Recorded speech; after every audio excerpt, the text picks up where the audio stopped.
If willpower worked, we wouldn't need to be having this conversation. The problem is that it really doesn't have a neuroscientific basis. It makes sense from a logical standpoint that we'd hope that we could think our way out of things, but we really can't think our way out of a paper bag.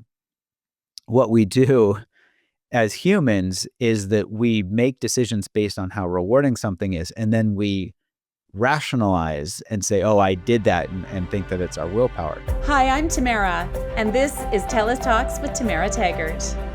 It's not food that hooks us, it's the feeling behind it. Psychiatrist and neuroscientist Dr. Judson Brewer has spent decades studying why we eat when we're not hungry. He explains how our brains confuse emotional discomfort for hunger and how we can rewire those patterns. We talk about the science of cravings, why diets backfire, and how self-compassion can interrupt old habits. I hope you enjoy the conversation.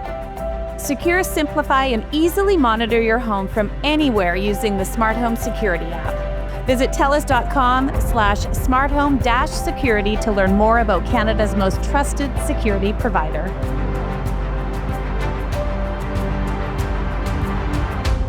Hi, Judd. It's great to see you. Good to see you. So you have a brand new book out. Well, it's brand new to me. I found you on Instagram. I saw your book, The Hunger Habit, Why We Eat When We're Not Hungry and How to Stop. Oh my gosh. I feel like this is not only my life, but this is so many women I know. We're either drinking wine or we're eating. And now it's Halloween, and I don't even want the Halloween candy. Why am I buying it ahead of time? The things we do, I feel that we do out of either boredom or anxiety or worry or whatever it might be. And I guess, we should start with why this book? Why now? Why did you want to write this book? Well, it's interesting. The humans have evolved over, countless, thousands, millions of years to have these survival mechanisms. And it's only recently that scientists had to come up with a new term because we have learned to eat when we're not hungry. So this now, because the confluence of, hyper-processed food and also hyper-processed experience has led to this term that's called hedonic hunger, meaning that we eat based on our emotions, not out of homeostatic hunger, which is what our survival mechanisms are.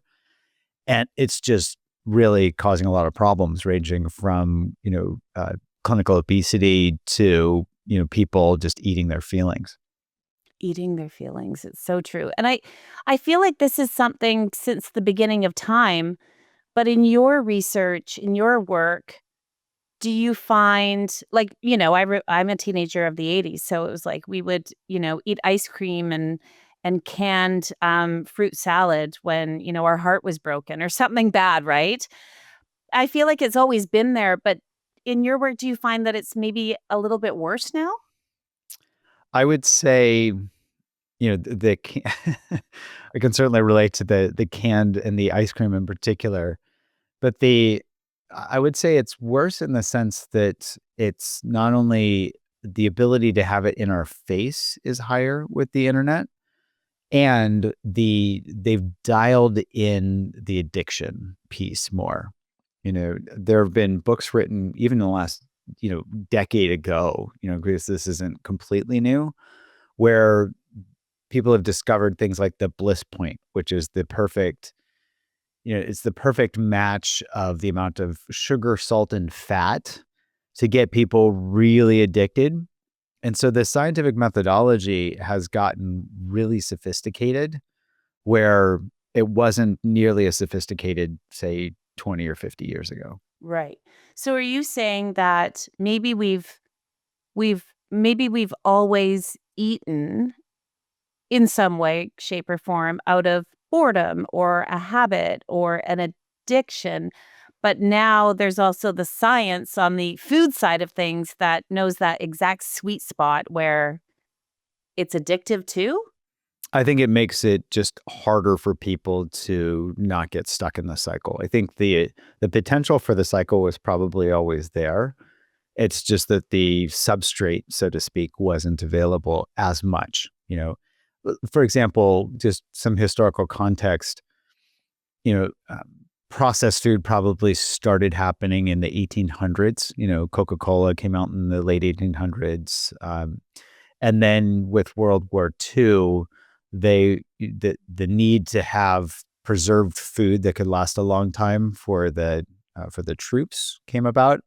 And then after World War II, people said, "Oh, we can market this as we're going to deliver nutrition that makes your life easier, and you don't have to cook as much." And was really playing up to when women were going into the workforce more and claiming all these nutrition things that were not true, but certainly the convenience seemed to be there. And so that got people used to the idea of having something that they open up that's in a can that has a bunch of ingredients that they can't pronounce. But now the ingredient list has got longer and less pronounceable. And the number of things that are hyper processed is gone way up. I love. Do you know The Onion, the satirical journal, The Onion? Mm-hmm. They had a headline a little while ago that says Doritos celebrates its 1 millionth ingredient. Right? And it's so funny because I think back to when we were kids, in the 70s and 80s. I feel like that was sort of the start of like the ultimate processed food. But what do I know? I don't know what happened before me. Because I think about like ravioli in a can.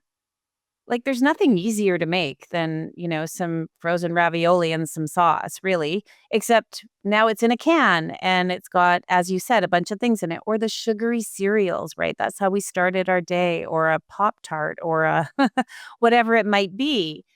And I always thought that the addiction or the habit, do you use those two like together? Like, are habit and addiction the same?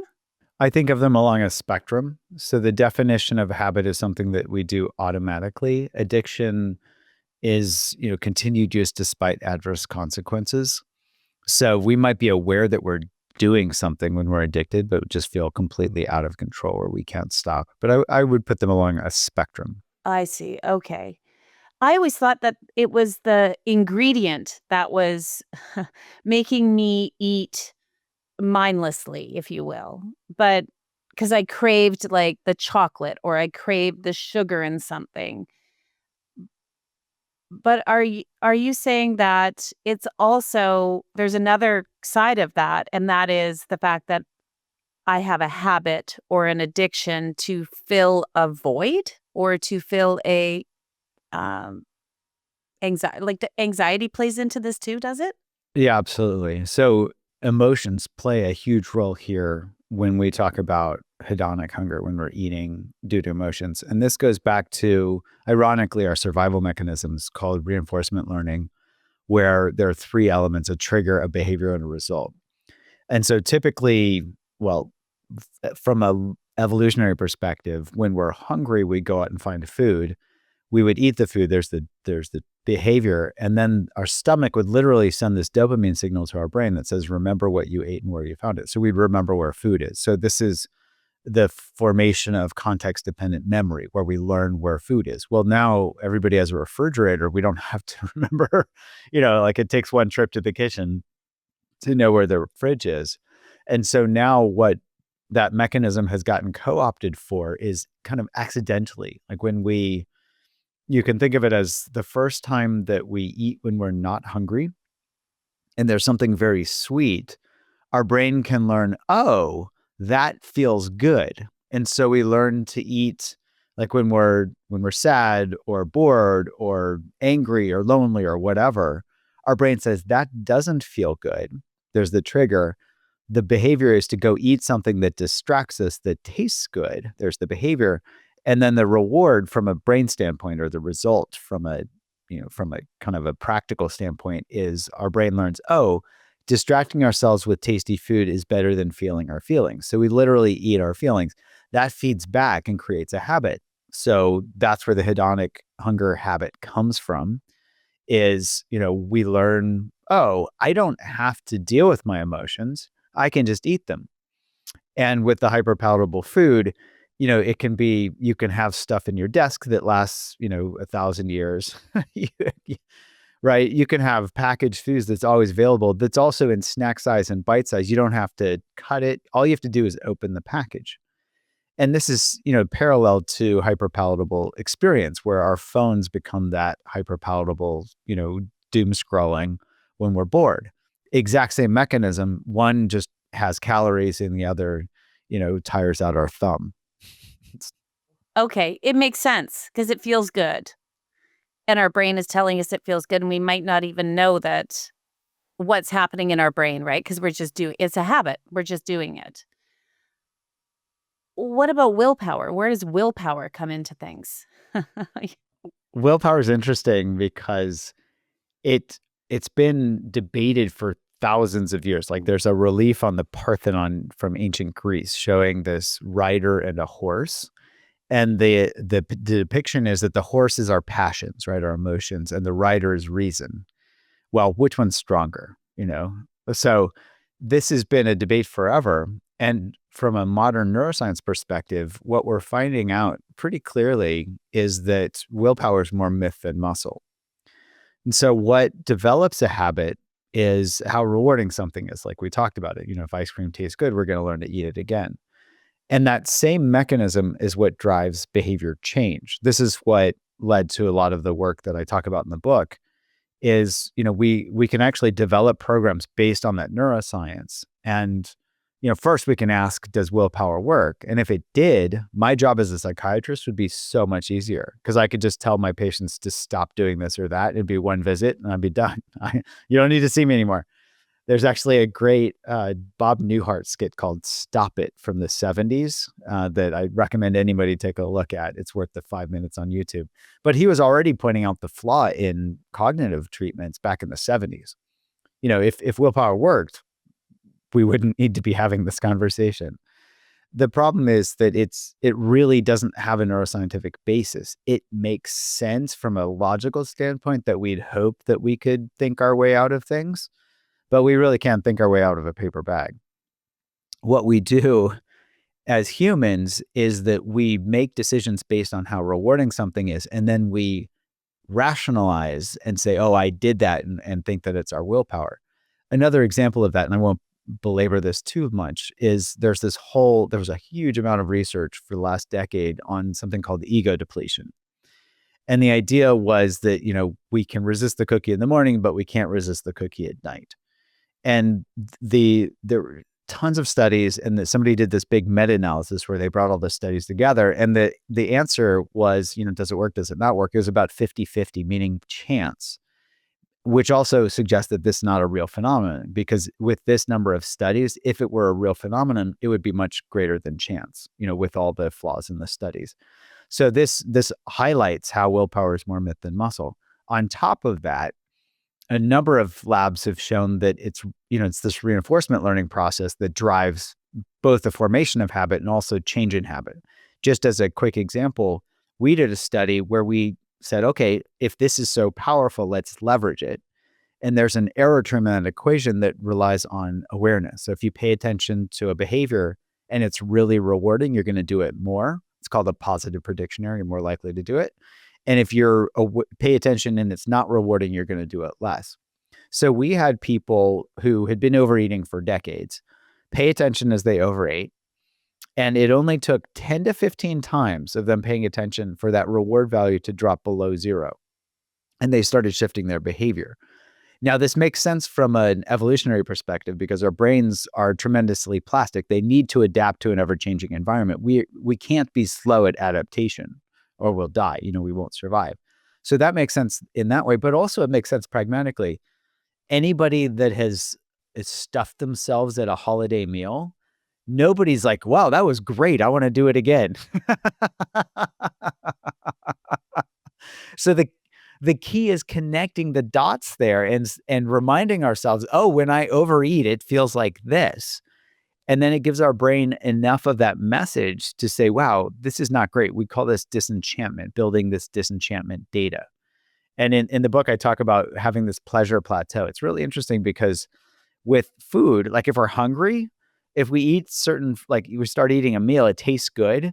And by the end, if we haven't eaten it in 5 minutes, we've taken 15 to 20 minutes to eat, our stomach is sending the signal that's saying, hey, this doesn't actually taste as good as it did 15 minutes ago. It's the same food, but we're hitting that pleasure plateau because our body is saying, I've had enough. So we've got these built-in signals. Our body is tremendously wise. We just have to learn to pay attention to it. Yeah. And well, we don't pay attention to it a lot of time, right? Because we're in a hurry, we're stressed, we have anxiety, we have all kinds of things going on. I heard a long time ago, and I've lived by this, that it takes 21 days to make a habit and 21 days to break a habit. Don't laugh at me. I heard it so long ago and I thought, oh, this makes sense to me. I just have to go 21 days and I'll break the habit. And I would try to do it, right? And then, of course, you always fall off the wagon, no matter what it is you're trying to do. So you ready for this?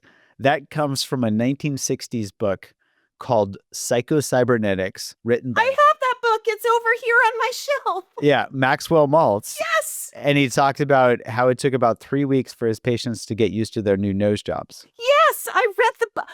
I have that book. Nobody knows this book except for you. Oh my gosh. Yeah. And that became this internet myth that it takes 21 days to form or break a habit. That's not true. If you look at the scientific studies, there was one decent one that had a range from like 60 to 300 some odd days. Oh. Yeah. No wonder I've failed. Yeah. Well, and also getting used to your nose job is different than trying to change your eating habits. Just saying.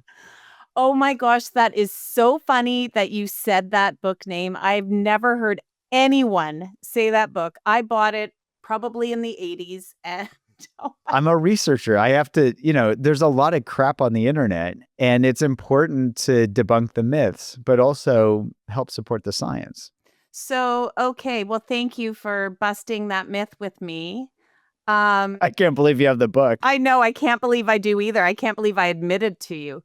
That's so funny. So, okay, then where do we get what you said makes sense to me, right? Like we know we do have these things built into us. And so we know we have these, I guess, would you call it a defense mechanism, right? Like it's like my body is telling me I'm full. I'm not listening because I love this meal. It's my favorite and I may never get it again. So I'm going to eat as much as I can until I feel sick. So I'm purposely not listening to my body, right?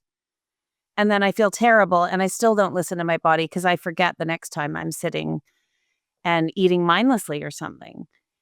It's so interesting to me because I've always lived in a diet culture, right?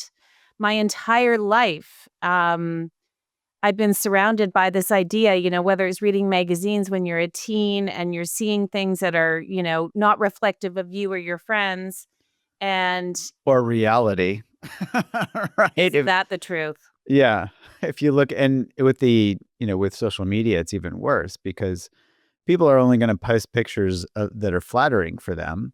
And then everybody's going to think, oh, this is the way I want to be. Even if it's like, why would somebody want to be ultra thin? What was the Kate Moss saying? Nothing tastes as good as skinny feels, Yeah. Well, how about, feeling okay throughout our day and not feeling judged by ourselves or others? Like that's much better than starving ourselves to be skinny. Yeah. But they play on guilt too, right? Like all that stuff plays on guilt. Even if you're scrolling, social media, everything kind of makes us feel bad if we let it. Yes. Yeah. Social media isn't about improving our self-esteem. It's about selling stuff, whether it's attention or products. Truer words have not been spoken. And I think that logically, most of us know this, but we still do it mindlessly like we would with eating, right? These are things that we choose to do, but we don't even know that we're choosing to do it. I think because, Jed, it feels like it's not a choice. Right. Well, that's what automatic behavior is by definition. It's not a choice, it's automatic. And here, again, choice is an interesting word because we can say, well, I choose not to do it, but it gets back into the willpower territory. So what we can do here is choose to ask ourselves this question. So in the book, I talk about this 3-step process where first we've got to recognize the behavior so it becomes conscious, right? If it's automatic, we're just going to be doing it automatically. We're not even paying attention. So that's the first step. That's the easiest part. The second step is where we have people bring awareness in and ask a very neutral question. What am I getting from this? And we can do this with any behavior where we can actually bring that reward value back online. Because if it's an automatic behavior, we're not paying attention to the reward value. So by asking, what am I getting from this? We bring that reward value back online and we can honestly assess like, oh, is this rewarding or not? Right. So pragmatic example, I'm a big fan of it's interesting, all these words, guilty pleasures, right? These guilty pleasures, but it doesn't need to be guilty. It's just pleasurable. Mango habanero truffles. My mother-in-law introduced me to some of these from a place called Chocolates out of Seattle. And they are the best mango habanero truffles I've ever had. I didn't even know there was such a thing that could be so good. So I have a certain bar for mango habanero truffles. Now, if I pay attention, like I go to a new chocolatier, I think is that how you say it? I have no idea. I'm more of a chip person. I'm salty over sweet. Well, let's say I go to a chocolate place and they have mango habanero truffles and I eat one and I pay attention and it's like even better than my bar. I get what's that positive prediction, or I get a dopamine spritz and my brain learns something. Hey, this is a good chocolate place, right? So that's helpful. Like it's helpful to know where the good chocolate places are or the good chips places are, I guess. There can be places that have really good chips. On the other hand, if it tastes like cardboard, I get a negative prediction and I learn, oh, this chocolate place is not so good. So both of those help me learn, but I have to pay attention. If I eat one while I'm talking on the phone or scrolling social media and I don't register how good it is, I won't learn anything. So the awareness is key for any type of learning. And we can use that, we can leverage that because that's the strength of our brains is this reinforcement learning process. It's not about telling ourselves or deciding to not eat the chip. It's about really paying attention when we do. I'll give you an example from a patient, speaking of chips. I had a patient who would eat an entire bag of potato chips every night as a way to bond with her daughter. They'd watch a television show. She wanted to bond with her teenage daughter, and so she would eat this bag of chips. She'd do it mindlessly, right? And then afterwards, she felt guilty and had trouble sleeping, all this stuff. So she comes in, and I say, okay, she didn't want to break the ritual with her daughter, which I thought was a very sweet ritual. And anything you can do to bond with your teenage kids, like go for it. Well, almost anything. Um, so I said, just pay attention as you eat your chips and then see how much is enough so you can still have the ritual, get that salt, fat, sweet in there, or mostly salt and fat, and then see, come back and tell me. So she comes back, a couple of weeks later, she did the experiment. Guess how many chips it took for her to have enough? 2. Call her my 2 potato chip lady. She's like, wow, there's so much salt in those things. I don't know what potato chips she was eating, but I guess they were pretty salty. Most of them were pretty salty. And she's like, a 2 was enough, so I could eat my 2. I'd put the bag down because then I would pay attention. I'd be like, ugh, I don't want more. And she could still watch the show, bond with her daughter, and then have a ton of chips for the next day and the next day and the rest of the month. That is the perfect example because I feel like that's something we can all relate to, right? Like it is easy to eat a lot of chips because you're not aware. You're not thinking about what you're eating. You're just doing it and watching something or reading something. It's not like you're just eating some chips and not doing anything else. Chips usually come, like a snack like that usually comes with, I'm watching a movie, I'm, hanging out with friends, I'm having whatever. That's so interesting. That makes more sense to me than this idea of willpower that has always set us up for failure. Mm-hmm. Willpower is failure.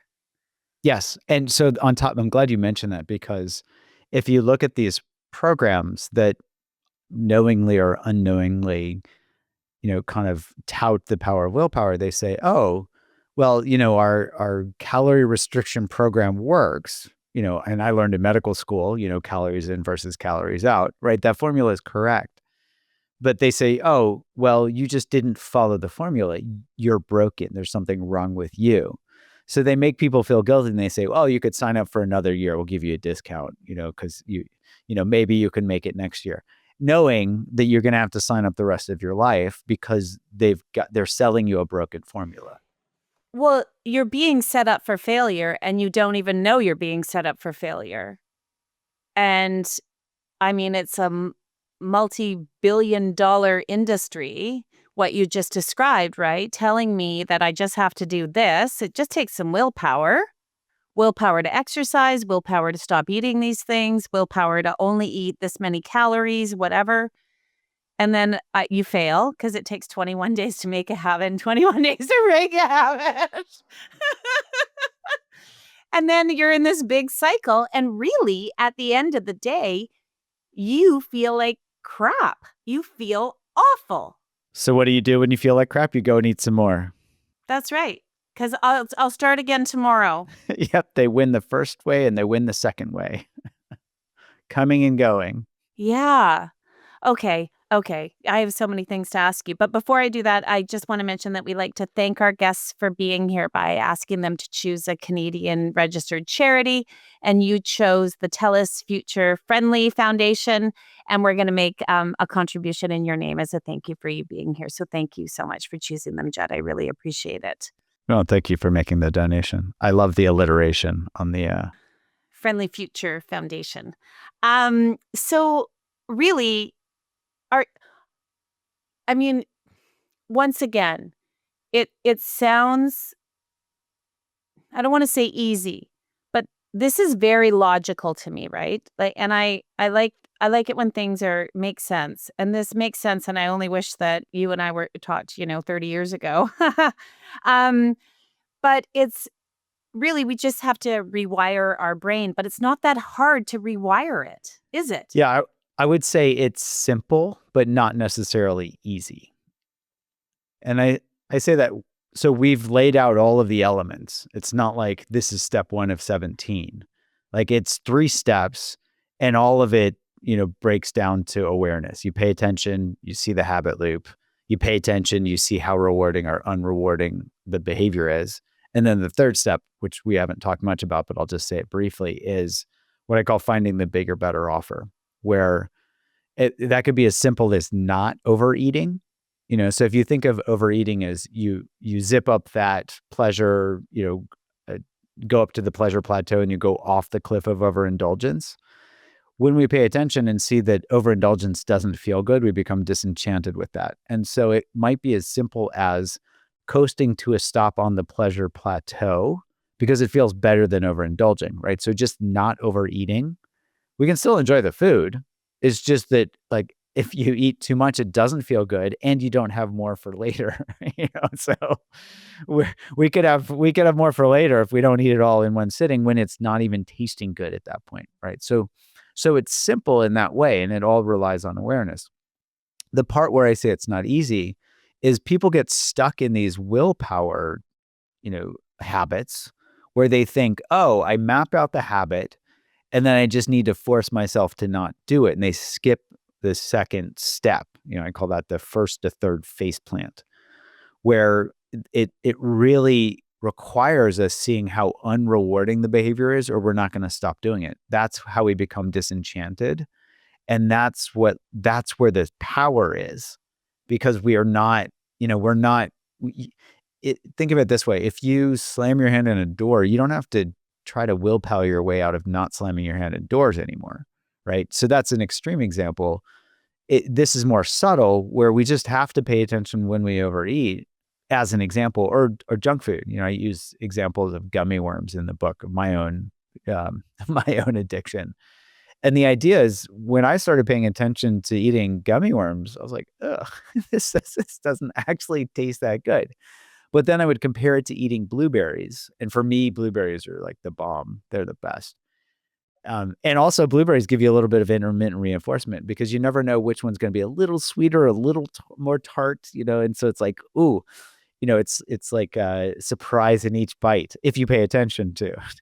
And they're really tasty. Like I don't gorge on pints and pints of blueberries. Like I can, when I'm hungry, I might eat more than others, but it's not like I'm gonna, stuff myself silly on blueberries. I naturally stop. There's enough fiber in them that my stomach says, "Hey, whoa, that's enough." What about when it's blueberry season and they're just freshly picked? I mean, come on, you could probably eat a 5-pound box. I know I could. I given yes, probably, and compare that to 5 pounds of ice cream. Right? Right? It's so interesting. This is, I just feel like why don't, I want to say, why don't we know this? Why don't we, but we do know this. We do, I think, you writing this book has laid this out with your research, right? And it's not like you've made this up. No, we did studies, yeah. You've done studies. This is not like I'm going to write a book and I'm just going to tell people, hey, like, there's no willpower and you just need to like taste things and be aware. This is researched. This is um and it makes sense. But how do you push against what is sort of, we've been groomed to believe that we're the problem, right? And that we fail, and it's okay if you fail because we're here to pick you up again and let you know that, and it's, I think of all the diet books I've bought over the years, all the different things I've tried over the time, because as a woman, you're told like you're too this, you're too that, you're too whatever. And then you get your heart broken. It's normal for you to just eat your face off when your heart is broken. That's normal. And it's normal to eat when you're bored. And it's normal to, but I don't even think, I think we've lost sight of what is normal and good for us, right? And a lot of this is that we're told to not be okay with our bodies. We're told not to be okay with what we look like, right? When the reality is like everybody's fine, right? But that doesn't sell products. So, if you look at it from a consumer standpoint or a consumerism standpoint, the idea is, well, if people are content, they're not going to go out and buy things. So you got to keep them on kind of off kilter where they're off balance. And when people are off balance, they're going to do things because off balance doesn't feel good. And so if somebody's off balance, you can say, buy this, buy that, we'll get you back on balance, when ironically it's keeping you off balance. You're just getting sucked into the the mechanism of consumption. And so, this is basically, I don't want to say this is capitalism, but it's when we look at the nature of these consumatory, behaviors and the societal habits that are set up, why teach people to be okay? That they're okay and that they're fine and that they don't need to go and buy things. It doesn't prop up a capitalist system. It's so interesting. And because we can take your book about, we could take food and replace it really with so many things, couldn't we? If I was more aware when I'm online shopping, right? I could, I wouldn't buy half the things I buy. Do you know what I mean? Everything's so easy now. It's so easy to listen. The moment I decide that I'm going to change my eating habits is when I open up social media and it's every recipe known to man on there. I turn on the TV, there's every cooking show is on in my face. It's like the moment you want to deprive yourself of something or change a habit, because, I have this belief, obviously, like many people, that it's my fault. And I just have to deprive myself of things in order for my willpower to, you know, run to the front of the line and just show everybody I can do this. But it's it's just so interesting because shopping or gambling or smoking or wine or food or whatever, how much of it are we doing mindlessly? Well, you're highlighting that this is all the same mechanism for all of these things. They touch and tap into the same brain systems. And so whether our addiction or our habit is scrolling or eating or gambling or shopping, it's the same thing. And also, again, with the advent of the internet, the availability has made it much, much more addictive. So if you in the US, recently they relaxed the gambling rules, and so people can do online betting for sports games. And so half the ads for the NFL football games are, about the betting companies. And the idea is, you've got your phone in front of you while you're watching TV. If it's a boring moment in a game, hey, you could just place a bet to make it a little more exciting. And you could, by the way, lose a bunch of money. And so this is, the ready availability of like one tap to lose some money is much easier than having to go and buy a lottery ticket, and the lottery only happening, I don't know, once a week or however often the lottery happens. And so this is and that's just sports betting as an example. Shopping is like a different type of sports betting. Yeah. So we're bored and we can order, and suddenly, if your phone knows you well enough, if it hears you on a call with a friend talking about shoes, yeah, it's like, oh, here's some shoes. And I already know your size and I already know what you like. So it's going to serve up ads that are, uncannily personable. And then it's like, just click here. Oh, and by the way, they're on sale, which is not really on sale, but they say they're on sale. So it's like, well, and then we do the impulse purchase, and then feel guilty about it. Because that hit of dopamine comes, right? As soon as I press pay, which I don't even see the money. It just comes out of somewhere and goes into somewhere and all of that. Can you, as we're wrapping up, can you just tell me a little bit about going beyond anxiety? So you have a website. It's called goingbeyondanxiety.com. And this is something new, right? Yes, we just launched this clinic. So I've been in clinical practice for several decades. And the idea is, I can only see so many patients one-to-one, but we've been studying digital therapeutics for over a decade now as a way to, how do we develop evidence-based treatments that we can get out to a lot of people. And we've now started to combine the power of people, because I think people still want to get content from experts that's evidence-based. But at the same time, we can leverage generative AI to work as teaching assistants, for example, to help make sure people understand concepts. And so with anxiety, and we've done a lot of work in my lab with anxiety and gotten really, we got in a randomized controlled trial, we got a 67% reduction in anxiety symptoms in people with generalized anxiety disorder. So we've got all this evidence now that supports that we've got an evidence base for anxiety. So now we're starting to, with this program, we're bringing together humans, myself, but also with the ability to start to spread this to the masses. So basically have a personalized but also evidence-based training for anxiety that eventually we can extend to others. So if anybody's interested, the other website's just goingbeyondanxiety.com. Goingbeyondanxiety.com. And what about your bright side? Tell me when you think about the work you're doing, or when you think of the bright side of things, what is the bright side for you? For me, it's really seeing that humans are inherently curious and kind. And so it's a bright side because I've seen this personally, I've seen this in the clinic and also in our research, that curiosity is really a superpower for helping people with anxiety. And kindness is a superpower for helping people with self-judgment. And it's a great way to help us wake up and step out of our worry habit loops, whether it's, all the things that we can worry about these days, and remind us that we're not alone. We can connect with others and we can also connect with ourselves. So to me, that's a real bright side. Yeah, I agree. I love that. Okay, so your book is The Hunger Habit, Why We Eat When We're Not Hungry and How to Stop. Fantastic book. Your website is drjud.com. So that's drjud.com. And you're on Instagram at dr.dr.jud, J-U-D.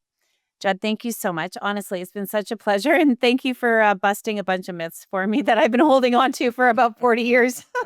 My pleasure. Thank you. Thanks for listening to another episode of TELUS Talks with Tamara Taggart. Be sure to subscribe so you can join us every Tuesday for another conversation. You can also check out our website, telus.com/podcast, and subscribe to our YouTube channel at TELUS Talks.